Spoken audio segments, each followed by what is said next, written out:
Good morning. Hi, Arrow. How are you guys Hi, doing Arrow. today? Oh, my goodness sakes. Listen to all that energy this morning. We are totally pumped. Yes, we are here and we're loving it. Well, you have every reason in the world to be totally pumped up, because what I love about this book, JFK Jr., An Intimate Oral Biography, is the fact that we cannot forget about the past. In order for this moment of now to happen, things happened before we got here. And I'm so glad that you had the confidence and the courage to say, hey, look, we can't leave this out. Thank you so much. That's lovely. Thank you. Yeah, we really wanted to paint a human portrait of John and also, make sure that he wasn't forgotten. That was the most important thing. You know, it's really interesting when you say you wanted to do a human portrait. I mean, I'm one of those guilty ones. The National Enquirer, People Magazine, and to hold this book and to read this book, it's like, okay, they're setting me straight.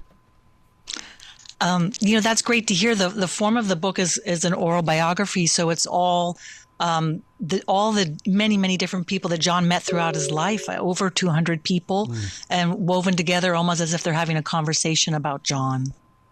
He comes across inside the book as just being somebody that is everyday, but yet so many people called him the prince. He was our prince in America.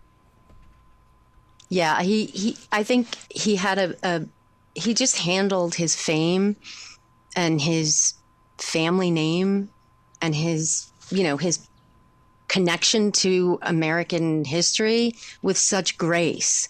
And I think that was the thing that set him apart.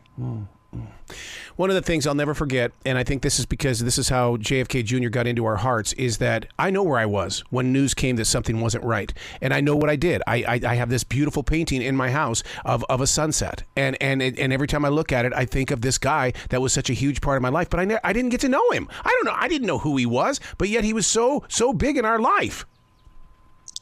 Yeah, there was an emotional connection to John from, I would argue, from the time he was born. Yes. And I think that America sort of embraced him and was watching him and was watching out for him in some ways because he lost his father so young. And he was, he was just this person that people were hopeful about. He inspired hope. There was just this connection to him, and I think that's what we discovered over and over again, through our book, that whether you met him or not, we felt connected. Speaking of connected, the audio version of this book, the way that you have interweaved so many different voices in this, and Rosemarie, you're part of this. I mean, you talk about a connection. It's when I'm driving in the car, it's almost like, oh my God, I'm right here with these thoughts. Oh, that's great. That's excellent. Thank you. Yeah, I think that was really the only way to do this book, to sort of have it seem like people throughout his life got together in a room and were just sharing memories. How did it come to you? Because I mean, something like this is so heavy, and you're always asking that question of, does anybody really want this? Because marketing is marketing. Yeah, I think what it was that enough time had passed. 25 years. That people felt like they were celebrating him rather than mourning him. Mm-hmm.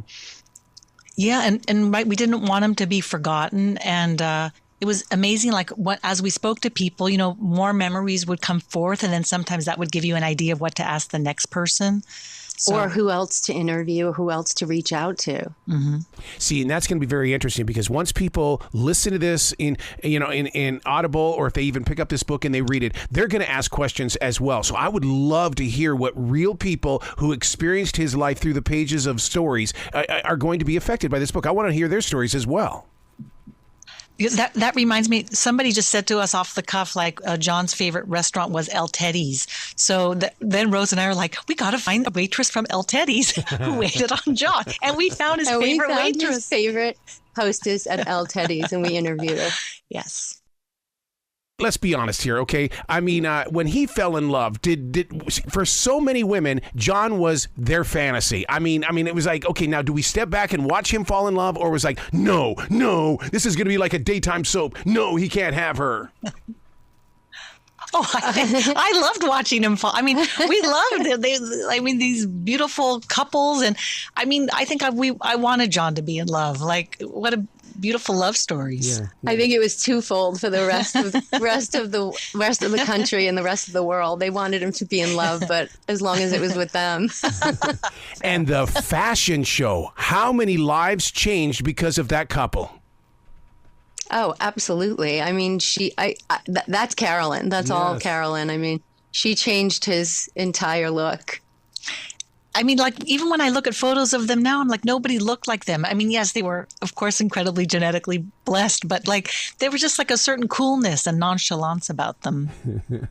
What did you learn from everybody sharing their stories? Because you got to listen to their pitch, volume, and tone. And that means so much to me because I'm an emotional person. I want to hear people speak. I guess what I would say, like every once in a while, there would be a certain phrase that would sort of ring in our heads. And I remember when I spoke to a man in India that John had lived with for 3 weeks, he called him a wounded seeker of truth. And I just thought, oh, how interesting, right? Like there's sort of this trauma that he's sort of lives with his entire life, and yet he's a seeker and he's seeking. So there were certain phrases like that that sort of rang true for us. Yeah, and I think the other thing that I found that I sort of knew these people, but when we put the whole thing together, it was like, wow, he really had friends that he kept all the way from grade school throughout his entire life. And not just like a friend on Facebook. Like they talked, they got together, they saw each other. The people in his life, they really stayed with him, and he stayed with them.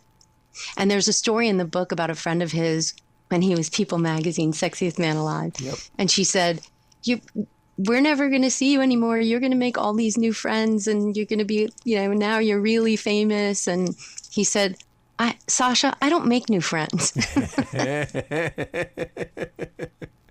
There's such a myth about him in the way that Lynyrd Skynyrd was always about a myth, and so was Led Zeppelin. I always thought of him as being a rock star because you could take 10 people who had their own personal experiences about JFK Jr., and we would all have different stories. And I think that's exactly what makes the book so rich and so interesting, is that the different stories from different people, all walks of life, and all phases of his life, from grade school to high school, collegiate, George, the DA's office. Yep. It's really, I think it's a really rich portrait. Rosemarie, you worked with him. Was he that humble? Because in my heart, I believe he was more than humble, that he was down to earth every day. I'm just this guy who happens to be in this moment. He absolutely was. And you know what was interesting about that is he reminded other people of the same. Good. He used to always say, nothing is as good or as bad as it seems in the moment. So he had this sort of tempered way of dealing with things. But I think that, that was what was so unique about him. That was what was so unique about his celebrity. And in the book, we talk to Garth Brooks, and he says, he wore his life right in front of you. Yep. Wow. 10 minutes with you is not enough. But I tell you what, I've got your book and I've got Audible. And that right there is just going to continue to inspire and influence so many of us because we get to know now. We get to know the truth. I can't thank you enough for this book. Thank you, Arrow. It was a pleasure talking to you. Yeah. What a great chat. Thank you. You be brilliant today, okay? All right. You too. Bye, Arrow.